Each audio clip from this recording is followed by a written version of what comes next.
स्वामी। अभी आप बहुत अच्छा सुने हैं कि हमको क्या करना है, और ये कीमती जीवन जो मिला है, अमूल्य मानव का शरीर मिला है, इसमें हमको कैसे रहना है। तो अभी आप जो सुन रहे थे उसके अंत में जो सुना है कि लोक को भी बनाना है और परलोक को भी बनाना है, दोनों को एक जैसा बनाना है। तो अभी आप सुन रहे थे कि लोक को पहले बनाया गया, परलोक भी बन जाएगा। लोक को पहले बना, परलोक भी बन जाएगा। गर धक्के मिले यहाँ, धक्के वहां भी खाएगा। तो अब हम धक्के खाने नहीं आए, अब हम किसी संत से, किसी महात्मा से और परमात्मा से जुड़ गए हैं। क्योंकि यहाँ राधा स्वामी मत में ये कहा गया कि मुक्ति की नहीं चाह मन में, भक्ति प्यारी लाग। राधा स्वामी की दया से भाग पूर्ण जा। राधा स्वामी की दया से भाग मतलब क्या होता है कि अंग प्रति अंग जाग जाते हैं, तुम्हारा बुद्धि विवेक जाग जाता है। तो राधा स्वामी की दया से भाग पूर्ण जाग। और ये भी कहा गया कि किसी तरह से जगत के जाल से ज्यों त्यों हटो, मर्दागनी करना। और जगत के जाल को तजकर इसी को गहना, गहना मतलब आभूषण नहीं होता है। जैसा अभी आपको बताया जा रहा था कि 1 साल की राजगद्दी और फिर आपको जंगल दिया गया, यानी कि राज आभूषण त्याग करके और त्याग पत्र दे दिया गया और फिर से हमें वहां भेजा गया। तो क्या करना है हमको? गहना है, जो हमारा गहना है, गहना माने यहाँ गुण। अध्यात्म क्या है? अध्यात्म में हमको जो हमारी बुराइयां हैं, जो हमारे द्वेष हैं, उन्हें त्याग करके और अच्छे गुणों को गहना। ऐसा अभी आप सुन रहे थे कि हमको अच्छे गुणों को गहना है। अध्यात्म सीखते हो तो सोचते हो कि संसार को त्याग देंगे, घर परिवार त्याग देंगे। ऐसा नहीं है। घर परिवार, संसार, मित्र सबको लेकर चलो। नाते रिश्ते बहुत अच्छे बना के रहो, क्योंकि जिस परमात्मा को हम ढूंढने चले हैं वो क्या है? अनामी है और अरूप है, उसका कोई रूप नहीं है, अशब्द है। जिसको हम ढूंढने चले हैं वहां पर कोई हलचल नहीं है।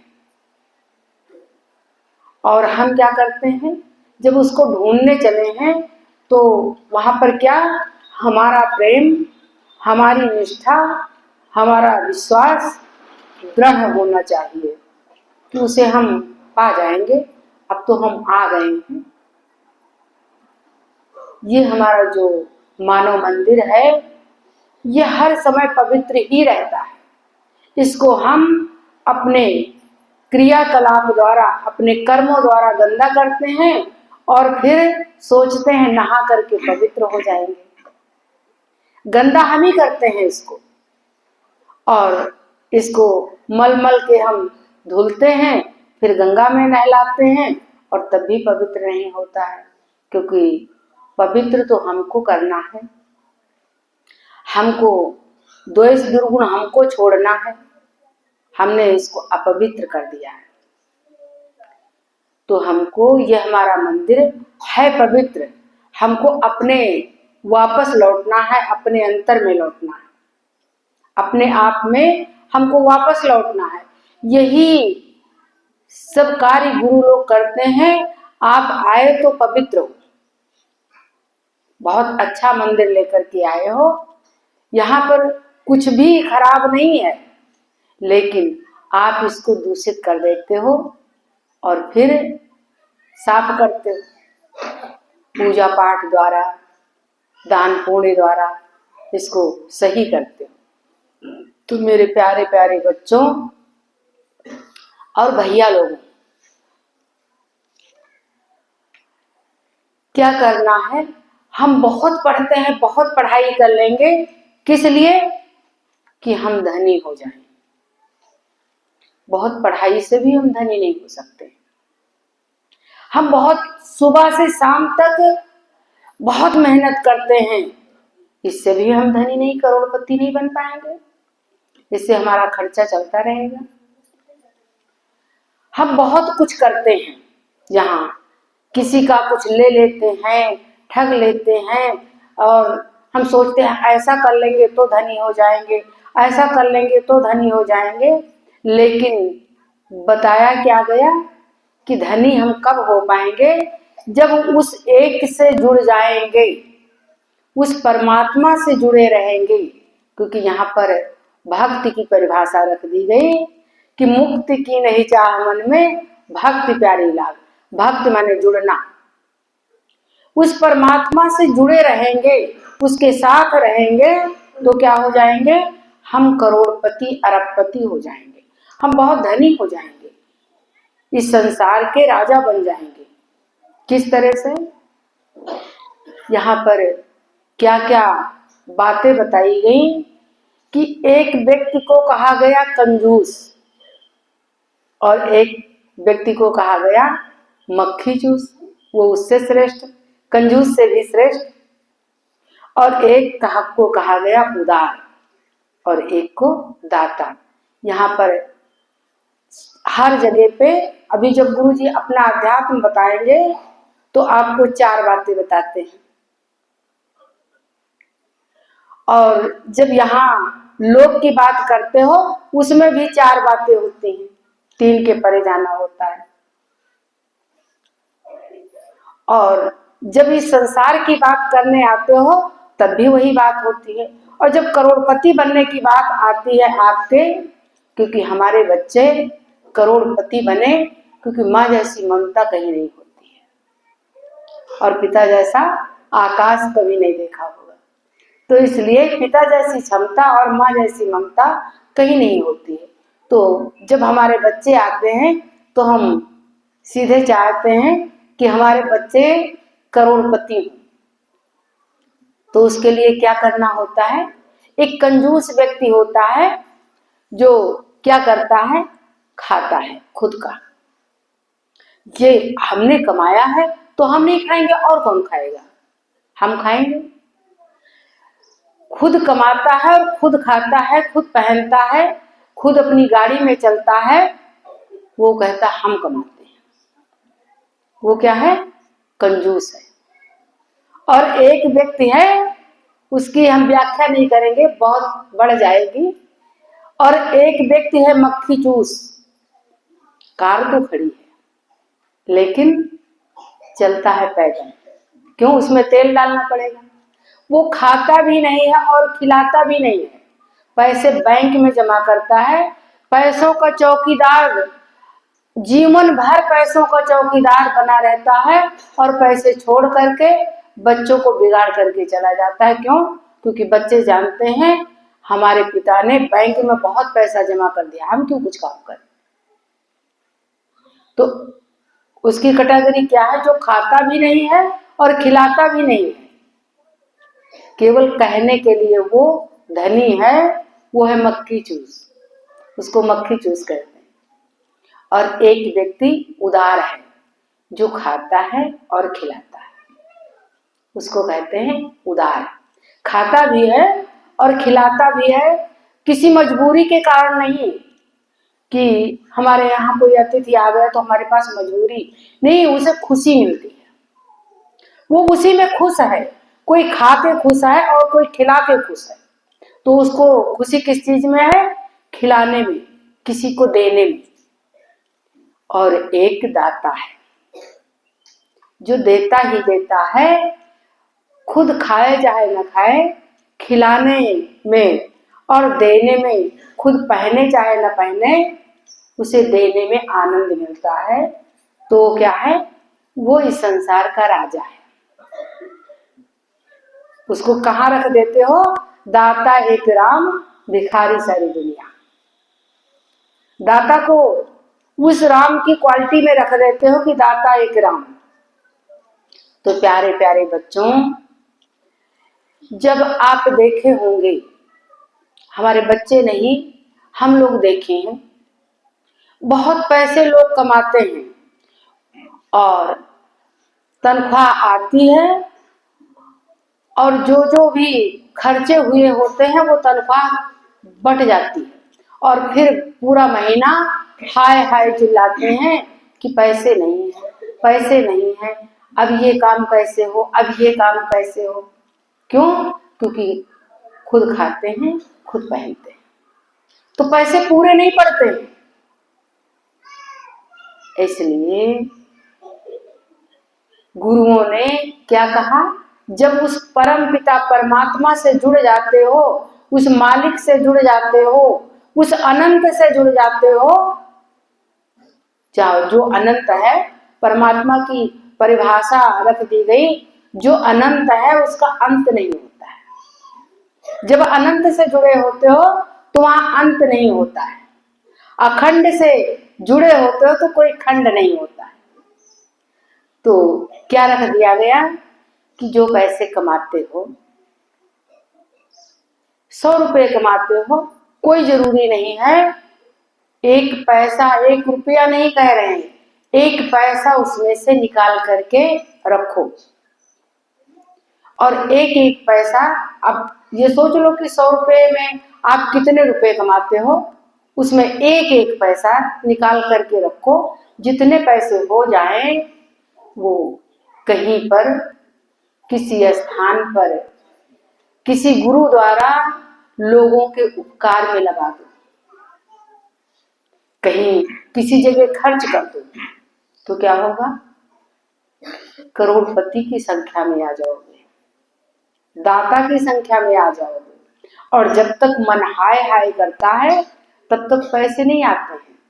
तो कमाने से भी करोड़पति हम नहीं बनते हैं और पढ़ने से भी करोड़पति नहीं बनते हैं, बहुत मेहनत करने से भी करोड़पति नहीं बनते हैं। करोड़पति कैसे बनते हैं? जब उस मालिक से जुड़ जाते हैं तो क्या होता है? हमारे कुछ पैसे परोपकार में खर्च होने लगते हैं। एक परिवार जिसमें 2 बच्चे और पति पत्नी एक दिन भागते हुए जा रहे हैं तो एक बूढ़ी माता बैठी कबूतरों को चुगा रही थी, कुछ दाने चुगा रही थी। वो कही, अरे बच्चे इधर कहाँ जा रहे हो? उधर तो एक तालाब है, झील है, उसमें लोग जा करके मर जाते हैं, वो रास्ता बहुत गड़बड़ है, उस रास्ते पर कहाँ जा रहे हो? वो जवान आदमी कहता है कि अरे बूढ़ी माता, मैं सही रास्ते पे जा रहा हूँ, कमाता बहुत हूँ, लेकिन 2 दिन हो गए अपने बच्चों को भोजन नहीं करा पाया, तो इसलिए इस संसार में रहने का कोई अर्थ है, इसलिए मरने ही जा रहा हूँ, मरने के रास्ते में जा रहा हूँ। तो बूढ़ी माता ने कहा कि तो बच्चों का खाना मिल जाएगा, आओ मेरे पास आओ, 1 महीना के लिए 1 महीना अपना मुझे दे दो, इसके बाद मर लेना, अपना उस रास्ते पे चले जाना और आ जाओ मेरे पास आ जाओ, 1 महीने के बाद चले जाना। तो फिर चलो बूढ़ी माता के पास भी चल लेते हैं, इनकी सेवा कर लेते हैं, 1 महीना भोजन तो देंगे ही। कहीं हाँ हाँ बिल्कुल भोजन देंगे, और हमारा काम तो भोजन देना ही है, हम भोजन देंगे आपको, आ जाओ मेरे पास आ जाओ। तो पहुंच गए तो कहा कि एक काम करो, 10 रुपये का दाना ले आओ, तुम ही इन कबूतरों को चुगाने लगो। हाँ माता जी, हमारे पास 10 रुपए कहाँ है? रुपए ही होते तो हम मरने का रास्ता क्यों ढूंढते? अरे हमसे उधार ले लो, खाना तो आपको हम देंगे ही, हमसे उधार ले लो। ऐसा तो नहीं हो सकता कि आपके पास 10 रुपए कभी होंगे नहीं, आपके पास हजारों रुपए होंगे, 10 रुपए हमसे ले लो, दाना ले आओ। तो ले आए, मक्के के दाना ले आए और दिन भर वही बूढ़ी माता के पास कबूतरों को चुगाते। और बूढ़ी माता उनको बीच बीच में ये बताती रहती कि ये जो इतने कबूतर आते हैं और चुग करके इनको एनर्जी मिलती है, इनको शक्ति मिलती है, आसमान में उड़ते हैं, तो तुम्हारी कितनी ख्याति फैलती है। अब तो बहुत पैसे आने वाले हैं तुम्हारे पास।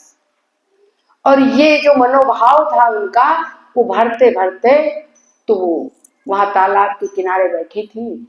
बहुत सारे काम निकल आए, खेतों में काम निकल आए, बहुत सारे काम निकल आए और उनके पास वही काम आज 10 रुपए का ले आए, कल 20 रुपए का ले आए और परसों 50 रुपए का ले आए। तो क्या हुआ, उतना दाना तो कबूतर नहीं चुग लेते।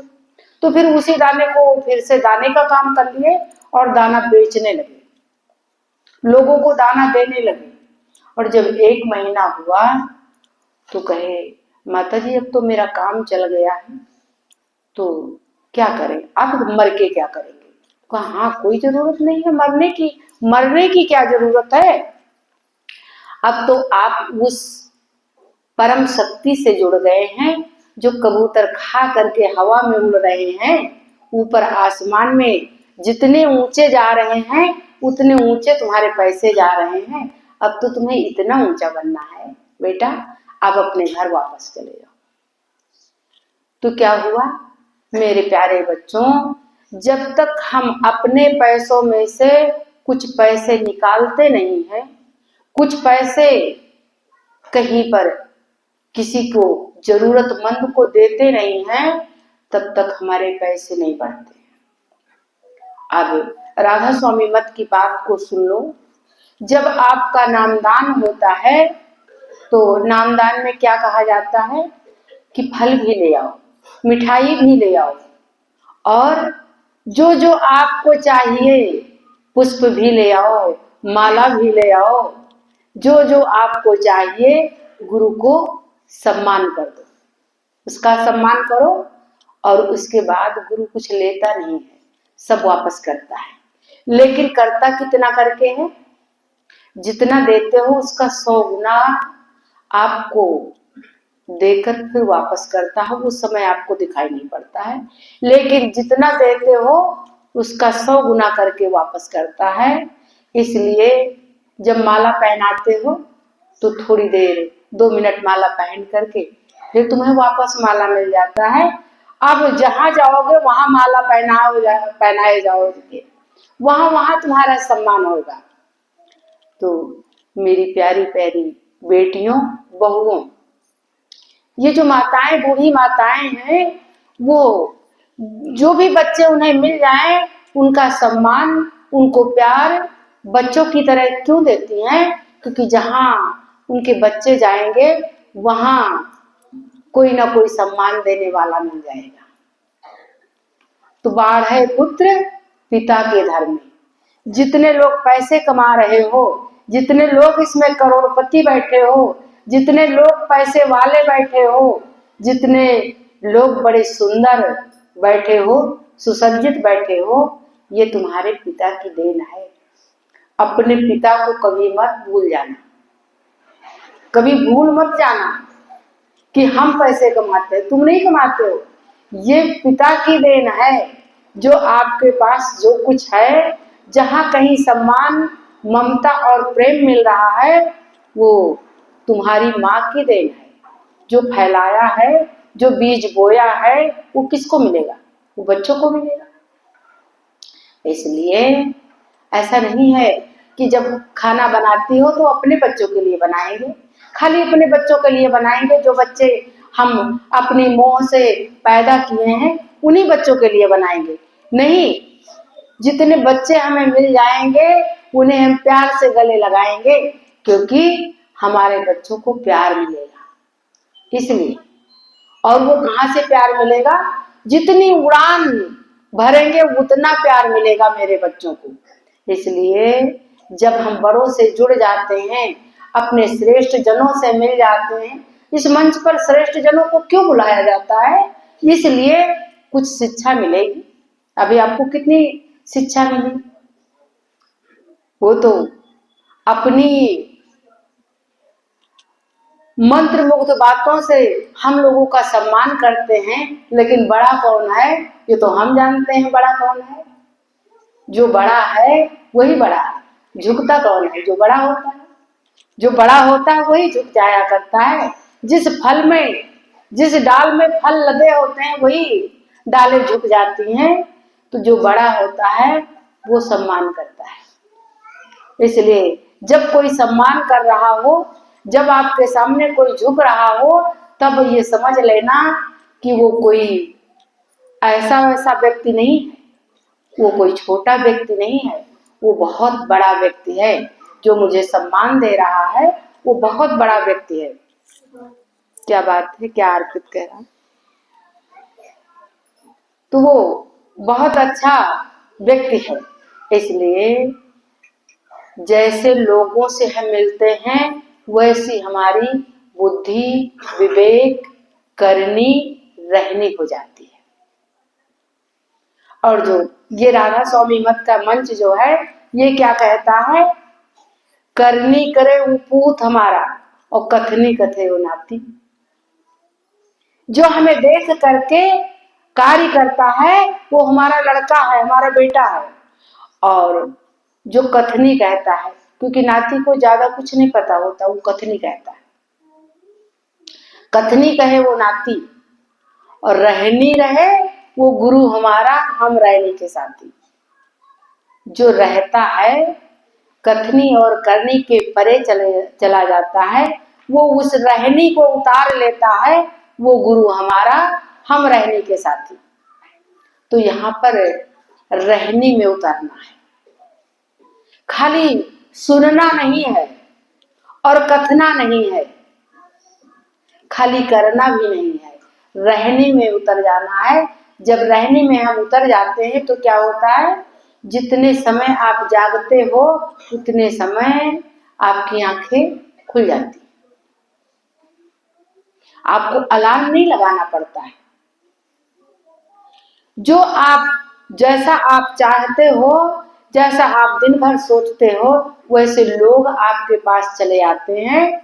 और जब आप कुछ कार्य करने लगते हो तो आप घबराते नहीं हो। पहले माताएं कहती थी, पहले जो सासू माँ हुआ करती थी, कि जब अपने मायके से अपना भाई आता है तो बड़ी खुशी मिलती है कुछ कार्य करने में, खाना बनाने में, कुछ काम करने में। और जब कोई दूसरा आता है तो थोड़ा सा दिक्कत होने लगती है। लेकिन जब कोई किसी को उसी कार्य को करने की आदत पड़ जाती है तो जो भी मिलता है उसके लिए बड़ा प्रेम से, अरे जब हमें खाना बनाना ही है तो थोड़ा प्रेम से बनाया जाए, खाने वाला भी मंत्रमुग्ध हो जाए। खाने वाले के मुंह से भी अच्छा शब्द निकले। जब हम अच्छा गुंजन करके खाना बनाएंगे तो खाना खाने वाला भी बड़ा ओजसी और तेजसी होकर के बड़े अच्छे शब्दों में बात करेगा। वो खाना खा के ऐसी एनर्जी मिल जाएगी। तो मेरी प्यारी प्यारी बेटियों, बहुओं, खाना बनाते समय हमें सर दर्द और किसी की लड़ाई, किसी के झगड़ा उस खाने में, उस चाय में नहीं डाल देना है। अच्छे से जब चाय बना रहे हैं प्यार से बना लो। अभी थोड़ी देर बाद किसी से लड़ाई करना होगा तो कर लेना। लड़ाई क्या करना है? किसी से लड़ाई क्या करना है? किसी के बीच में इंटरफेयर मत करो तो कोई लड़ाई नहीं है। किसी के बीच में बेटी ससुराल चली गई है तो अब ससुराल की भी जिम्मेदारी तुम्हारी है। वो ससुराल चली गई तो ससुराल वालों की जिम्मेदारी है। वहां की जिम्मेदारी लेकर घूमोगे तो फिर क्या करोगे? चाय बनाते समय चाय में भी वही उड़ेल दोगे। इसलिए चाय बनाते समय, खाना बनाते समय बहुत प्रेम से बनाया करो। कुछ कम ही बना लो, थोड़ा ही बना लो, कोई जरूरी नहीं है कि बहुत सारे व्यंजन बने, कुछ थोड़ा ही बन जाए, खाने लायक बनना चाहिए, अच्छा होना चाहिए, पवित्र भोजन होना चाहिए। भोजन तो सदैव पवित्र ही होना चाहिए। तो पवित्र तभी होगा जब आप खाली नहा करके भोजन बनाओगे और ले जा करके फोन किचन में बहुत तेज तेज किसी के ऊपर नाराज होगे तो क्या होगा, वो नाराजगी उसी खाने में चली जाएगी। इसलिए खाली नहाने से हम पवित्र नहीं होते हैं। हमारा मुंह, हमारी जिह्वा, हमारा मन मस्तिष्क सब कुछ पवित्र होना चाहिए, तब हम पवित्र होते हैं। तो इस पवित्रता के साथ क्या करना है हमको, जो परलोक यहाँ सुख चाहूं। तो फिर क्या कहा गुरु ने, कहा मोर वचन दृढ़ हृदय गाहु। हृदय में उतार लो क्या क्या करने लायक है और क्या नहीं करने लायक है। एक करने लायक है कि हम उस बड़े से जुड़े रहें, उस विराट से जुड़े रहें जैसा हम बनना चाहते हैं। बनना हम कुछ और चाहते हैं, जुड़े किसी और से रहते हैं। बनना हमको कुछ और है और जुड़ते हैं किससे, लड़ाई झगड़े से, दुर्गुण से जुड़े रहते हैं, अपवित्रता से जुड़े रहते हैं। और बीड़ी, पान, पुड़िया, तंबाकू तो यहाँ मना ही किया जाता है कि कुछ भी नशे की चीजें यहाँ आने से, जब पहली बार आते हो तभी आपको बताया जाता है कि नशे की वस्तुओं का त्याग करना है। बीड़ी, तंबाकू, पान, पुड़िया और भी जो आगे की चीजें आप खाते पीते हो उसे छोड़ना है, क्योंकि हमको बुराइयां छोड़ करके इधर आना है। उसको तो छोड़ना ही छोड़ना है, और फिर शरीर से पवित्र होना है, और फिर मन से पवित्र होना है, और फिर पवित्रता ही जीवन है, प्रेम ही जीवन है। तो इसको अपनाते हुए हमको श्रेष्ठता से जुड़े रहना है, उस परमपिता परमात्मा से, उस बड़प्पन से जुड़े रहना है। और हमारे मन में ये जो नीचे की तीन चीजें हैं उन्हें छोड़ करके क्या हमको दाता बनना है। और जब दाता बनना है तो मांगना क्या है, मांगने वाले का हाथ नीचे होता है। जब प्रसाद भी मांगते हो तो हाथ नीचे होता है। इसलिए मांगना क्या है, देना है। क्योंकि अभी प्रार्थना में सुन रहे थे कि लेने वाले बहुत मिले, देने वाला चाहिए। अब हमको मिलने के लिए तो बहुत खड़े हैं कि हमको मिल जाए, हमको मिल जाए, देने वाले चाहिए। और जो ये प्रेम का रास्ता है, यहाँ कुछ लेना नहीं, देना ही देना है। प्रेम में देना ही देना है, ये हमको सीखना है, यही हमको कहना है, यही हमारा आभूषण है। गुण ही हमारे आभूषण है। तो हमारी नम्रता, हमारा धैर्य, हमारा प्रेम, हमारी ममता, हमारा वात्सल्य, यही हमारा आभूषण है। इसको हम अपनाए रहें सदैव। और अब आगे आप आगे की बात सुनिए। राधा।